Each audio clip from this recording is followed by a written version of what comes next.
Claypots Castle is an unusual and impressive building, a well-preserved Z-plan tower house. In the 13th century, the land on which the castle now stands belonged to Lindores Abbey in Fife. The Strahan family lived on this land for generations.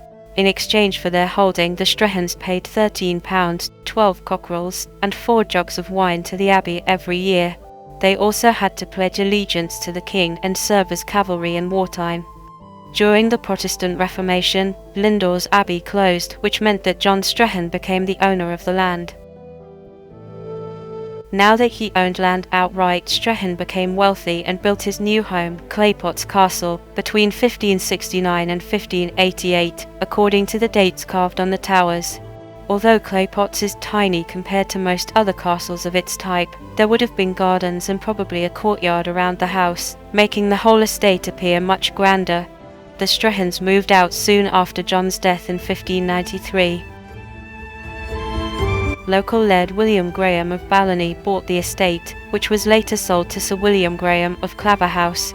He is known primarily as the father of John Graham of Claverhouse, the famous 1st Viscount Dundee, Bonnie Dundee or Bloody Clavers, who led the Jacobite Rising of 1689. John Graham of Claverhouse died during the Battle of Killiecrankie in 1689, and after his death ownership of Claypots Castle passed to the Crown. The Crown gifted Claypots Castle to James Douglas, 2nd Marquess of Douglas, in 1694. The castle passed from the Douglas family to the Earls of Home through marriage in the 19th century. They donated it to the state in 1926, and it is now managed by Historic Environment Scotland. Claypots Castle resembles something out of a fairy tale, with its stair turrets and the corbelling of the attic rooms. It has changed little in 500 years, and the roof still retains much of its original late medieval timberwork.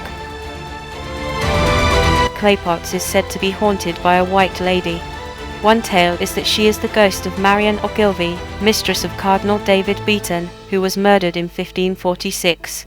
She is said to appear at one of the windows on 29 May each year, the date of Beaton's death.